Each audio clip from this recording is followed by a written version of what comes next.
glad that you are here today on this Independence Day weekend. I don't know what your neighborhood's like, but we've already had fireworks 3 nights in a row. And I know there's a big party playing on our street tonight. And so everybody's dogs are freaking out, and trash left all in the street and all that. But hey, we get to celebrate our independence. I'm glad that you're here today. We're starting a new series today. It's actually going to run through the month of July. And I'm excited to start it today on Independence Day weekend, because one of the things that I've been doing is just looking through our country's history. And as I do that, and as I read the scriptures, I see several places and several things where they just intersect. And so today and the next 3 weeks or so, I want to just talk about some of those places and some of those ways that our country's history and the scriptures intersect, and what our part is in that. Now, I'm extremely happy that you are here today. Because today is the lowest attended day in church in our nation. Countrywide, not worldwide, but countrywide is the lowest attended day in church. So I'm really excited that you guys are here. Now, I know in the month of July, many people will be traveling, many people will be on vacation. And so I'm hoping that if you miss a certain week or so, that you'll catch it on YouTube or through our website or whatever, to keep up on that. Because I've got to just tell you that I believe this is a crucial year in the life of our country. Now, I'm going to go ahead and admit up front that I'm getting older. In fact, as Austin and Blake say, when they come in and see me watching Fox News, they say, "You're getting old."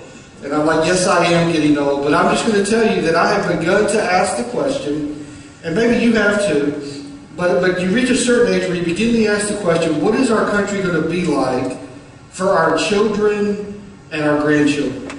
Now, when you're a teenager, you usually don't think anything about that. And when you're in your 20s, you usually don't think a whole lot about that. But as you get older, like I am, you begin to think about what kind of world is going to be for my children when they become adults. What kind of country are we going to have when my grandchildren are growing up?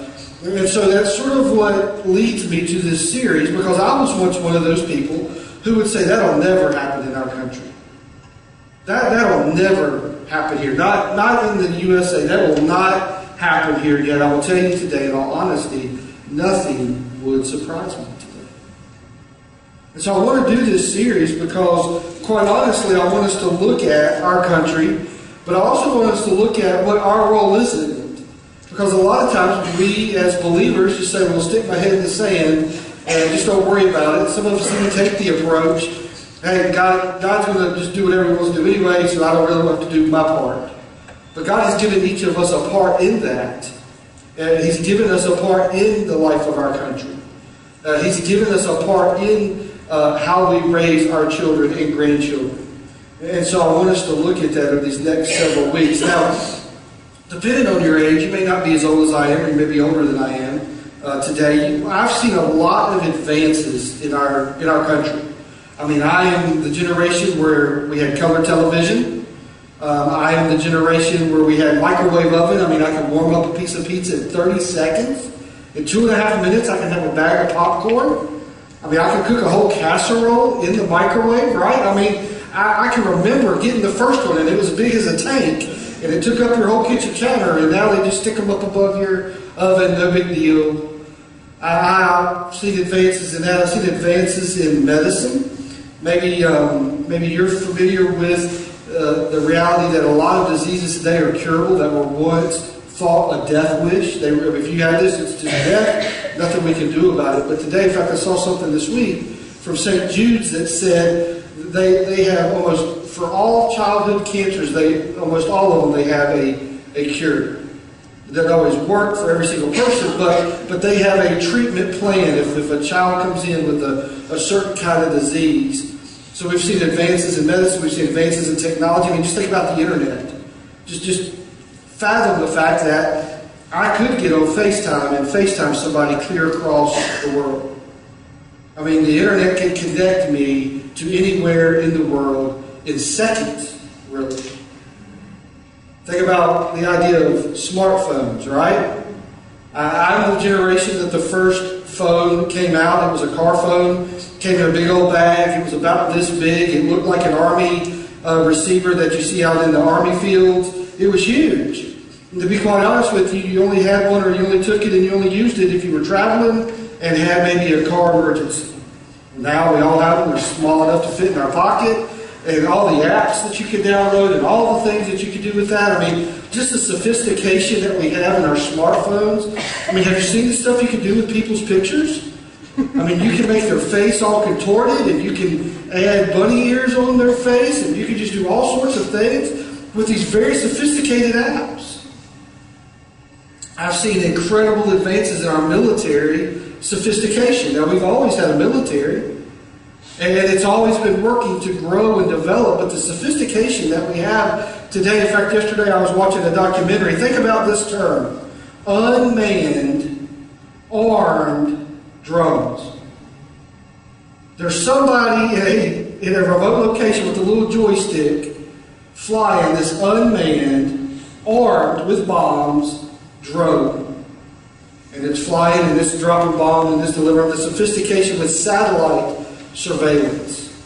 This same documentary I was watching about our military was talking about the fact that there's a certain Air Force base that is believed where all of our spy satellites are shot from or launched from. And how they float up, way up in the atmosphere, and you can go to Google Earth and see a picture that's taken from a satellite. I mean, the sophistication that our country has developed, just in my generation of 48 years, so let's say 50 years, the things that have developed have been incredible. But I've also seen a slippery slope in our country the last 50 years. And at times that slippery slope has just been a gradual decay.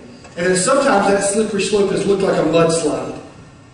And you and I are living in a day that has been formed and fashioned over years, slowly eroding away. Now here's the funny thing. Our Pledge of Allegiance says that we are one nation under God. In fact, there was somebody on Facebook posted a picture of a flag for Independence Weekend, and on it they had the Pledge of Allegiance, except for the fact they left out the words, under God. Now, I don't know if anybody even caught it. The first person I saw it with was a friend of mine, so I thought it was a joke, like, let's see if we catch it, and so I responded accordingly. But our flag and our Pledge of Allegiance says that we are one nation under God. Our money declares, in God we trust. And in fact, you may or may not know this, because I did not know this week, but our USA motto is, in God we trust. Now, Heather, you're a social studies teacher, and there's probably some other teachers here who have to teach social studies. I don't know if that's in the curriculum. I don't know if in the book it says that, hey, our country's motto, it was adopted on, it was voted on, it was signed into law. I believe it was 1956, I think it was. In God we trust. And if and most of you, many of you are educators, you know that if you were to bring that up today in class, there would be an issue. But yet that's our country's motto. We have all, for a long time, said we are a Christian nation. And yet today, most of our country has fallen into a me theology, where I am my own God and I do what I want to do, and you don't have any rights, or nobody has any rights to tell me otherwise of what I believe I want to do for myself. And that's where our country has eroded to. And our country has eroded to materialism. We're a very materialistic country. It's the whole idea of, they say that as generations go, that the next generation wants to have what their parents had at 40, but the next generation wants to have it at 20. Or what your parents had at 60, you want to have by the time you're 30. We just have this materialism that is developed within our nation. And there used to be a time, and this was probably really before my generation, but there was a time when neighbor helped neighbor. There was a time, maybe it was the Andy Griffith age, where we were all one big family. Every town was a big old family. And you supported and loved and encouraged and did whatever each neighbor needed. But today we live in a country really where we build fences between houses and we lock ourselves away. We pull into our garage and we never come outside. Aren't you glad you came today? Aren't you excited? I know you're not, and I want you to understand that today isn't going to be the best day of the series, okay? Today I just have to lay some groundwork. You come back next week, I promise you'll leave encouraged, but I'm just telling you today I have to lay some groundwork for where we're going as we talk about our country. Today I want to talk about our moral compass. Our moral compass. Now, morality, by definition, are those things that have to do with right and wrong. Morality are those things, those are sort of, A.D. Stanley calls them, those things we ought to do and those things that we ought not to do. Probably there are many things that your parents, for those of you that are kids, have tried to teach you over and over and over and over. Some things that you should do, right? We should say, we ought to say, yes ma'am, yes sir, no ma'am, no sir, right? I know in Austin and Blake we're growing, and even today, Austin, yeah. Not yeah. How do you respond? Yes, sir. Yeah. Okay, yeah, there we go. So, I mean, we try to train them. We know that we should say that. We ought to train, we ought to help others. We ought to work hard. We also know that we shouldn't steal from others, right? If you've ever had something stolen from you, it's very apparent why we shouldn't steal from each other. And I would even say this, we shouldn't lie to our parents. In fact, that's one of the things that even if you're not trained on, when you're doing it, you know it's wrong. Like even if your parents haven't trained you not to lie to them, when you're trying to lie to them and you look them in the face and lie, there's something inside of you that goes, I really shouldn't be doing this. Some of us even have a morality when it comes to God, right? We ought to worship God and worship Him alone. We ought to love others. We ought to serve the world. God's even helped us with some of the things that we shouldn't do, right? I mean, 10 of them were found in Exodus chapter 20. We ought not to do these things. And so our morality has been on a slippery slope for a very, very long time. In fact, guess what? Our morality has been on a slippery slope all the way back to Genesis chapter 3. Genesis chapter 3, we're not going to read that today because you know the story. God's created the world. He's created the universe. He's created the oceans. He's created animals. He's created human beings. He created man and woman. In Genesis chapter 2, He has put them in the garden. And here's what's really cool about the garden. It was the perfect place. It was a place where the Bible tells us that God came and walked along with Adam and Eve every day in the evening and had a conversation and a relationship with them. There was nothing between them there. There was a place where they didn't have to grow their own food. It literally was just growing itself. They didn't have to water the plants. The plants were self-sustaining, the vegetables and all that. And literally in the garden, all they had was one rule. It wasn't that God was a tyrant and said you have to obey all of these rules. He gave them one simple rule to obey. And He said, you can eat from this tree, and you can eat from that tree, and that tree, and that tree, and that tree, and that plant, and that plant, and that plant. You can eat anything you want, except don't eat from this one tree. And they did. We know that. We know the story of that. But ever since that day, our morality has been slipping. And in fact, if you read through the book of Genesis, which I sort of did this week, in Genesis chapter 3, we see that they ate the forbidden fruit. We see that sin is introduced. And in Genesis chapter 4, we see people lying and we see people getting murdered. The first brothers in the Bible, one murdered the other. In Genesis 6, we see adultery. In Genesis 9, we see drunkenness. In Genesis 19, we see homosexuality.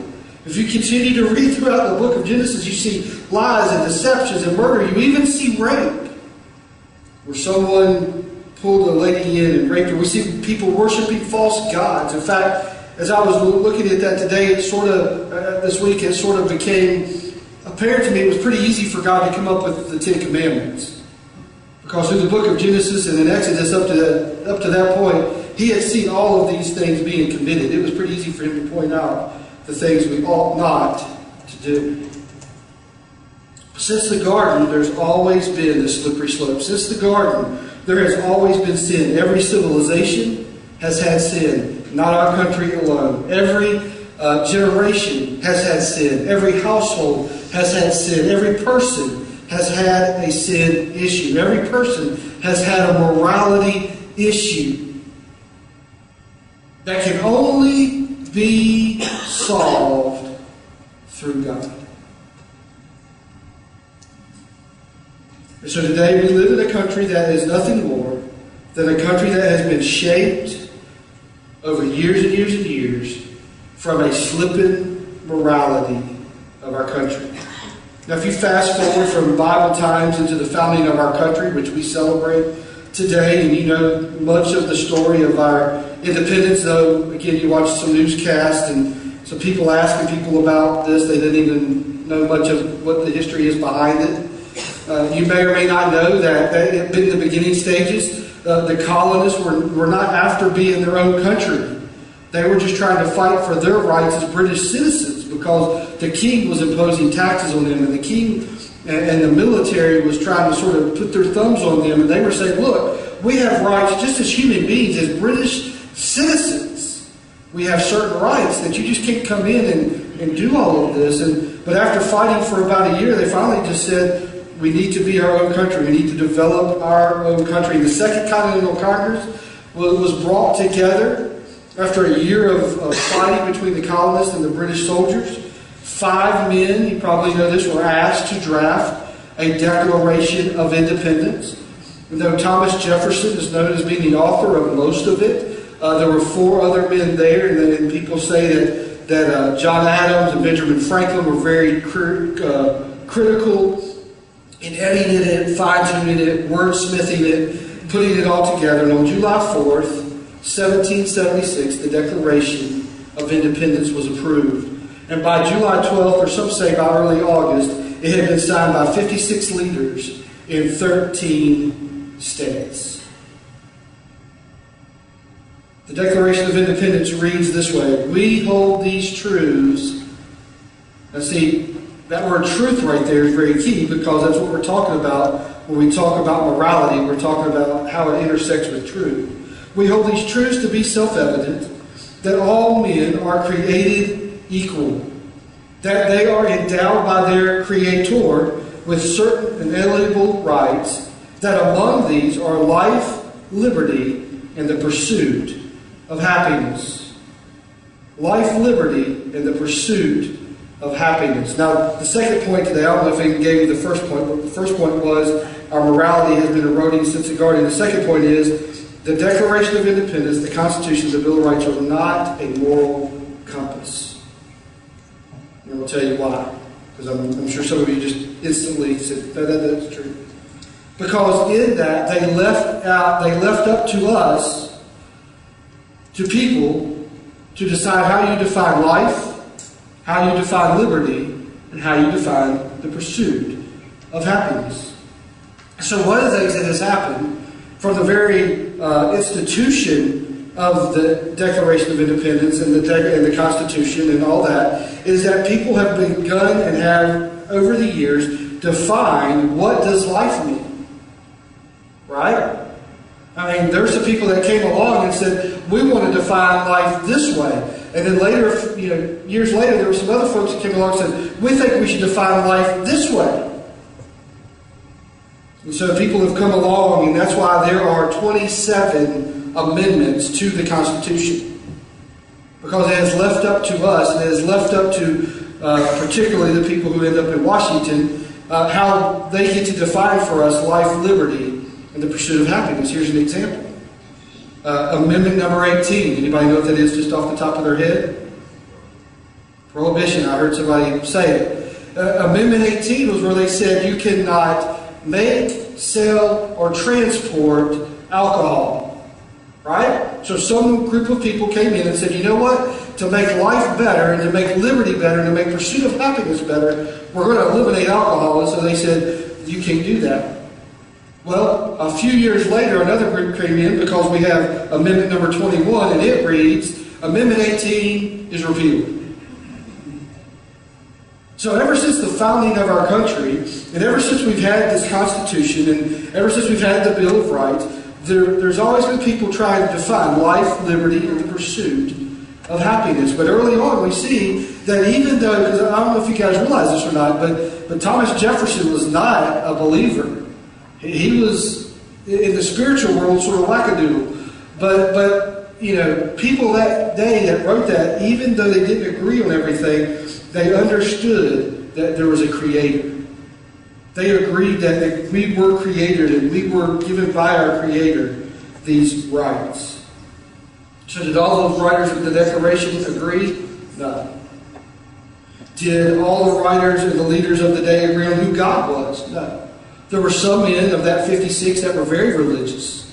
And yet at the same time there were some men of that 56 that were not religious at all. Were all the leaders of that day Christian believers? No. And yet all of them recognize that we have been created by a Creator. That brings me to my third point today. God is the only true moral compass. God is the drop-dead center when it comes to morality. He is the true north when it comes to being our moral compass. When we rely on God and we have the ability to live morally in this sinful world. We're able to do those things that we ought to do, and we're also able to avoid some of those things that we ought not to do when we let God be our moral compass. Now, I read something yesterday that says 94%, the survey, 94% of people that were surveyed say that they make their moral judgments based on their emotions. First of all, that's the worst possible way you can make your decisions. But 94% of those that were surveyed said that they make their decisions based on their emotions. So 94% of the people are saying, look, God doesn't even come into the equation. It's how I feel. It's how I feel like this will impact my life. How this will impact me is how I make my decisions. So we can't rely on our government for morality. We can't rely on others for morality. Our morality needs to come from God as our true moral compass. Now there's a story in the Old Testament. I'm not going to read the whole story, but I'm going to lead us through the story of Daniel. Daniel was a man who was very loyal to God. He loved God.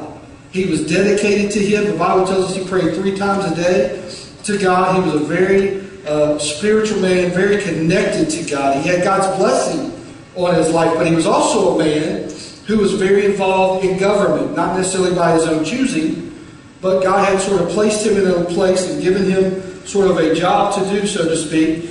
And so he was a man who was very spiritual, very connected to God, and at the same time he was very involved in the government. Daniel chapter 6, and let me just read a few verses that will get us into the story. It says, Daniel soon proved himself more capable than all the other administrators and high officers. Because of Daniel's great ability, the king made plans to place him over the entire empire. In other words, he was so good at his job that instead of having a little piece of the pie, he was getting ready to put him over the whole pie.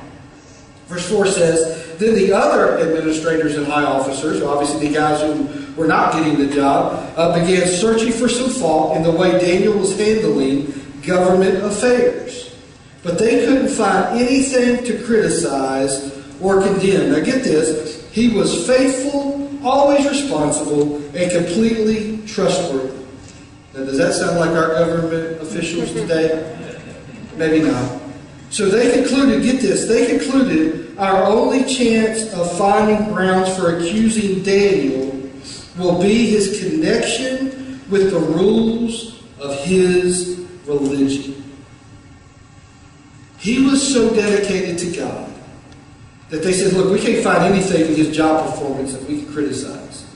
He doesn't have a scandal over here on the side. He doesn't have some arrest record that he's trying to hide. He doesn't have some improprieties of when people weren't around. He wasn't at that party that the rest of the government officials were at. They couldn't find any way to criticize or condemn him. He was faithful and responsible and trustworthy. Can I say that? I wrote this down. When God is your moral compass, you're able to be faithful, responsible, and trustworthy. And I'll be honest with you, I think that is a description that most of us would enjoy. I think most of you would love it if your boss would say about you, you know what? They are faithful, they are responsible, and I can always trust them. Those of you that are married, I think you would love to hear your spouse say, you know what? They're not perfect, but they are faithful. They are responsible, and I can always trust them. And when God is our moral compass, we can be faithful, responsible, and trustworthy. So basically they get the king to sign into law a fact that nobody can pray to anybody, nobody can bow down to anybody but the king. So Daniel immediately has a conflict. Daniel, at that moment when that is signed into law, has do I follow God or do I follow the government? Do I follow my God, or do I follow this king? And he's conflicted. Well, let's just be honest. He's not conflicted at all.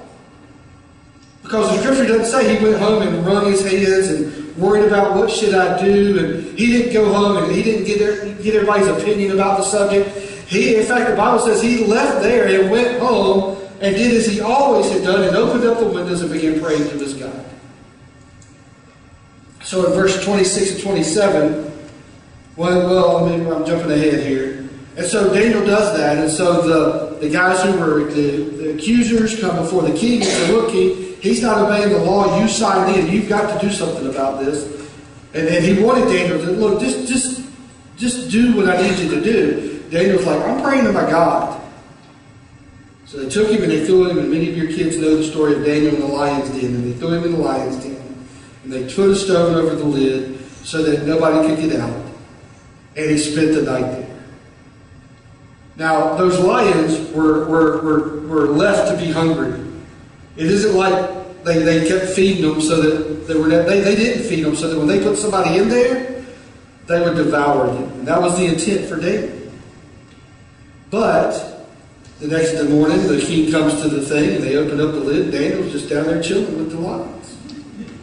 He's hanging out. He ain't got a scratch. He hasn't got a bite mark. He hasn't, he looks like, man, I've just been, in fact, you see pictures in the little kids' Bibles of him just sort of laying on the lions and taking a nap. So here's what the king said in verse 26 and 27 of Daniel chapter 6. I decree that everyone throughout my kingdom should tremble with fear before the God of Daniel. For he is the living God, and he will endure forever. His kingdom will never be destroyed, and his rule will never end. He rescues and saves his people. He performs miraculous signs and wonders in the heavens and on earth. He has rescued Daniel from the power of the lions. There may come a day, if it hasn't already come, where you will have to choose. Do I stand with my God, or do I stand with my government?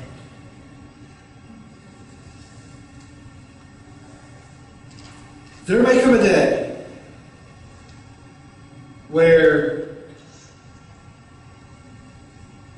our government might say, you cannot worship your God freely. I was one of those who grew up saying that would never happen.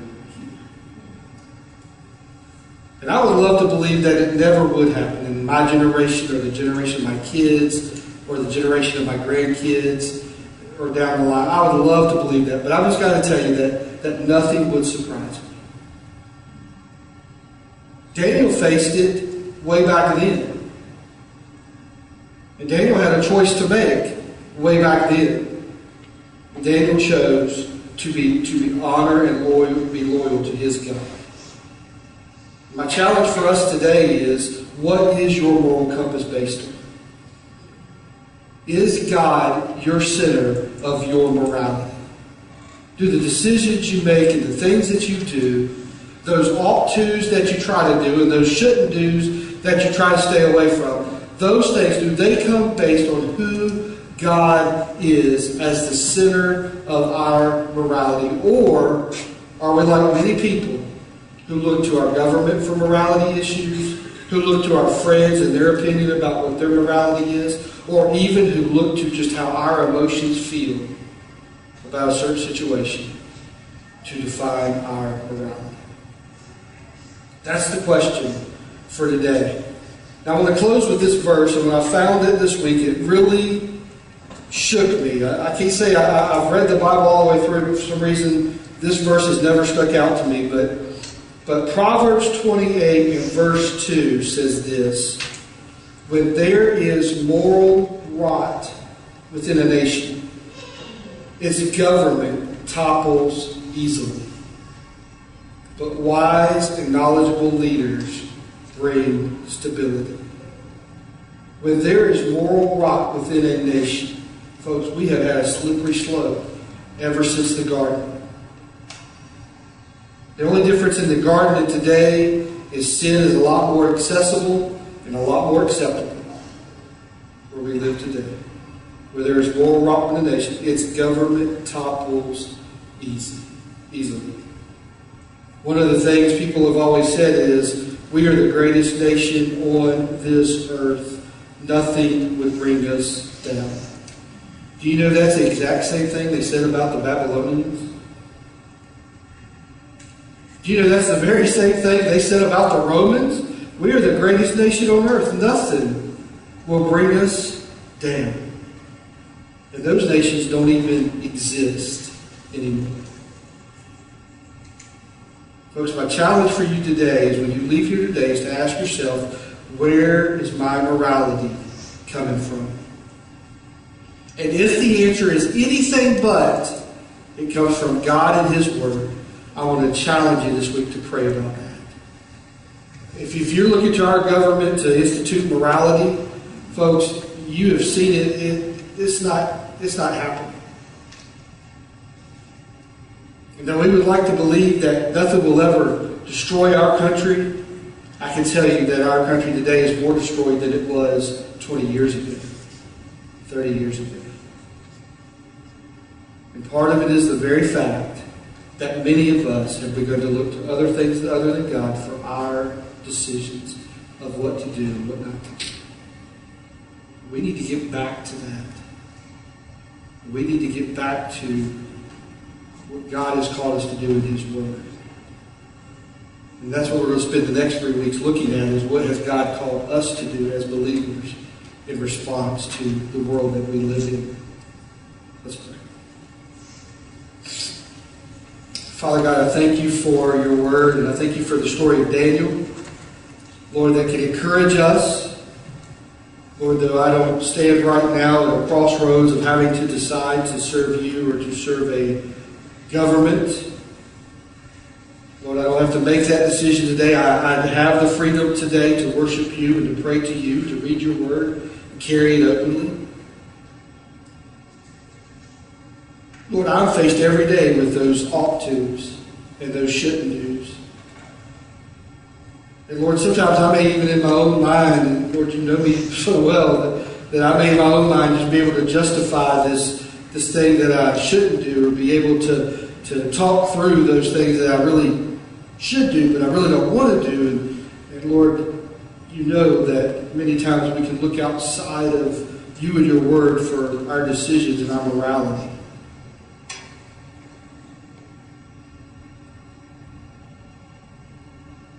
Lord, we do live today in the greatest country on this earth. But Lord, we have been on a slippery slope ever since the garden. We've been on a slippery slope since the day after they signed the Declaration of Independence. And Lord, sometimes that slippery slope slides slow, and sometimes it has been a mudslide. It has been an avalanche even. Today, this is a crucial year in the life of our country, not only with elections, but there will be Supreme Court justices appointed. There will be senators and House of Representatives people voted in. So Lord, though this is an election year, I pray that between now and our vote in November, that Lord, we would bring our morality, we would bring our sinner back to you.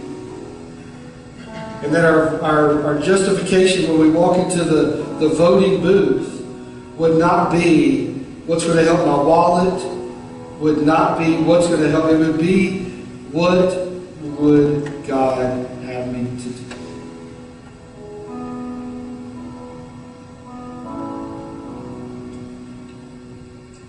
So Lord, today we celebrate independence. We celebrate and think about all the soldiers who bled and died in battle to help us maintain the freedom that was brought in 1776. Lord, we think about the freedom that you've given to us through the Son of Jesus Christ on the cross. Lord, I pray that each of us will leave here today determined and praying to the point of bringing our morality back to you. Of letting you be the center of our judgments. Let you be the center of our choices. Let you be the center of those ought-tos and shouldn't-dos in our lives.